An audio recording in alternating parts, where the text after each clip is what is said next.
Hi friends, வாங்க நம்ம evening snacks தான் பண்ண போகிறோம். நீங்கள் தம்ப்லைனில் பார்த்துருப்பீங்க என்ன ஸ்நாக்ஸ்னு.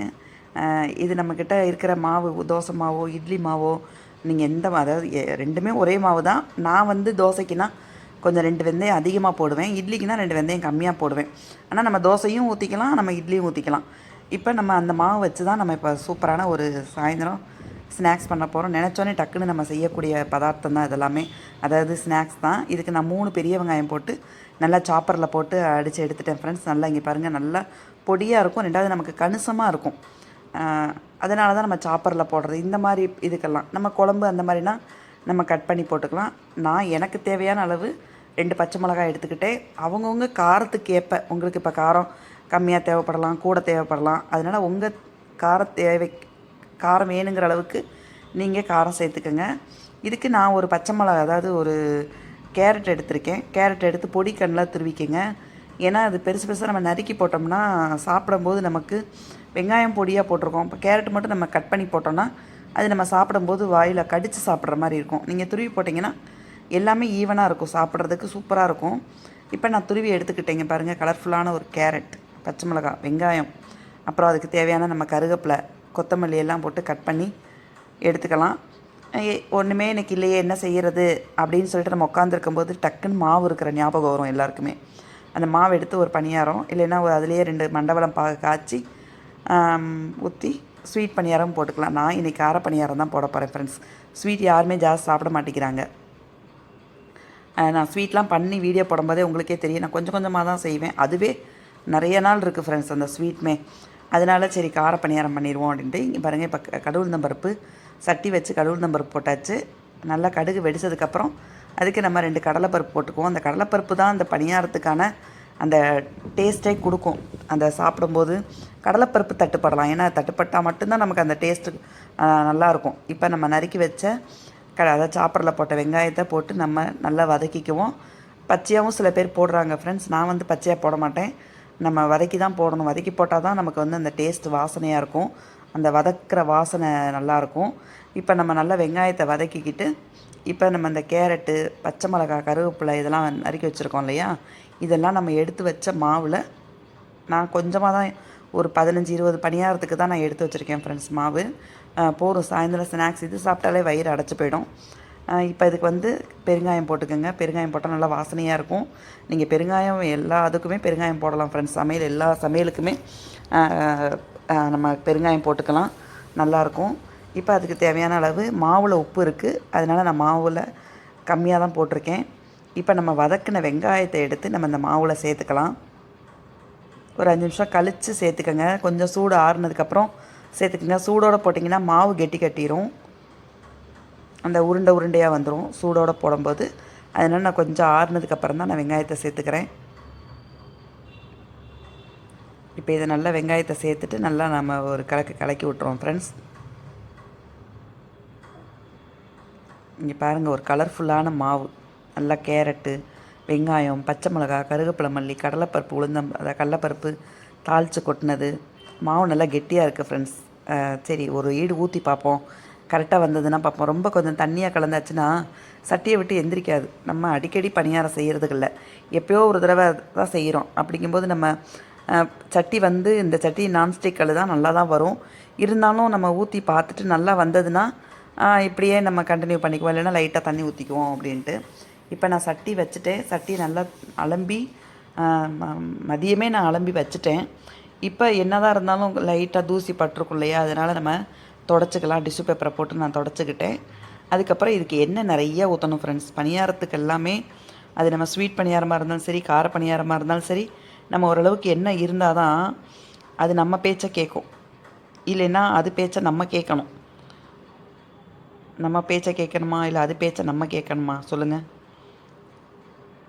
அதனால் ஏன் பேச்சை அது கேட்கட்டும் சொல்லிவிட்டு இப்போது சட்டியில் நல்லா எண்ணெயை விட்டாச்சு.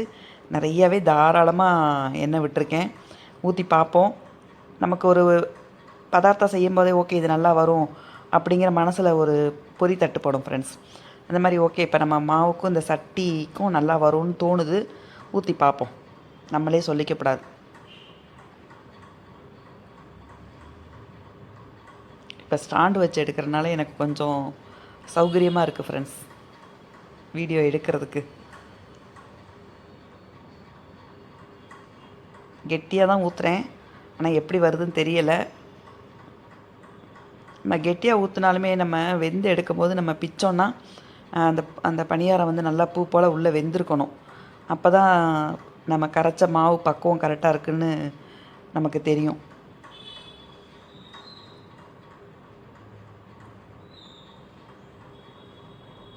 இங்கே பாருங்கள், நம்ம நிறைய எண்ணெய் ஊற்றணும் இல்லையா, அப்போ அந்த மாவு ஊற்றினோன்னே அந்த எண்ணெய் ஃபுல்லாக மேலே வந்துடும். இங்கே பாருங்கள், அப்படியே வழுக்கிக்கிட்டு போகுதுன்னு சொல்லுவாங்க இல்லையா, நம்ம எடுக்கிறதுக்கு முன்னாடி இங்கே பாருங்கள் நிஜமாகவே வழுக்குது ஃப்ரெண்ட்ஸ்.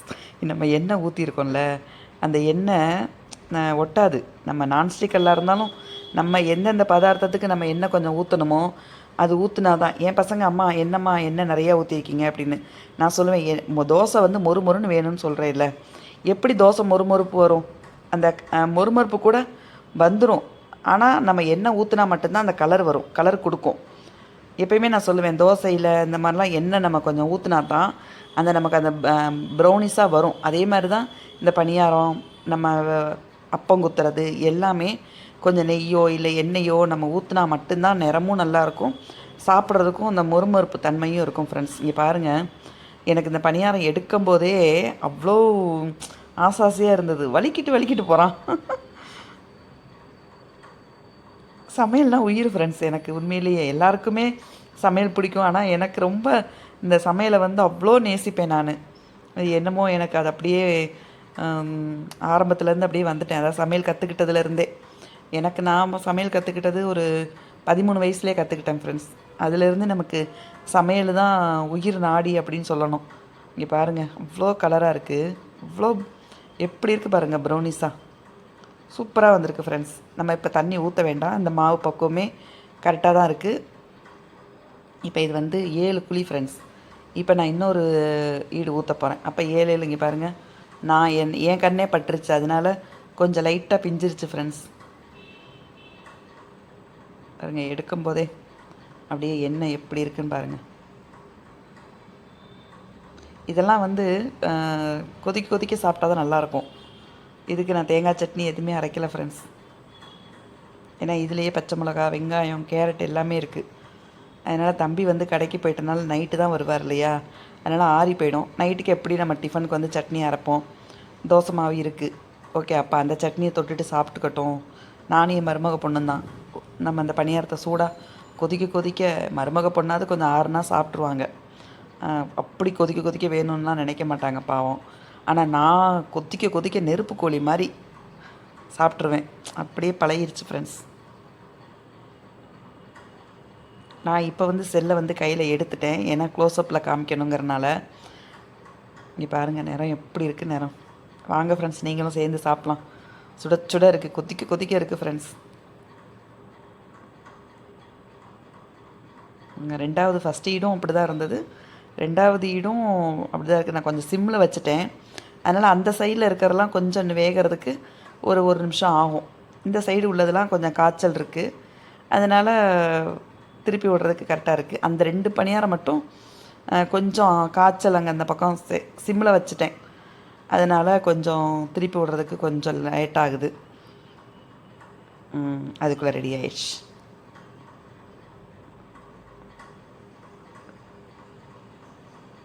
இப்போ நல்லா வேகட்டும் ஃப்ரெண்ட்ஸ்.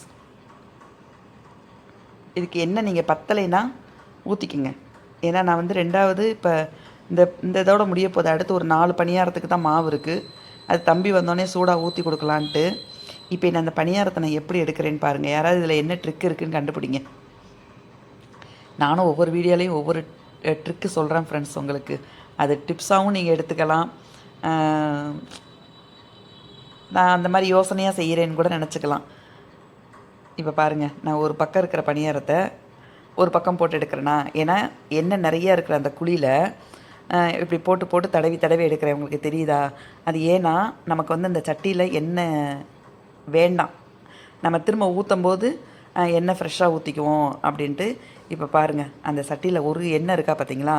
நான் எண்ணெய் நிறையா ஊற்றினேன், நீங்களே பார்த்துருப்பீங்க. இப்போ பாருங்கள், சட்டியில் எண்ணெயே இல்லை. இப்போ பாருங்கள், ஒரு சூப்பரான பணியாரம் ரெடி ஆகிடுச்சு.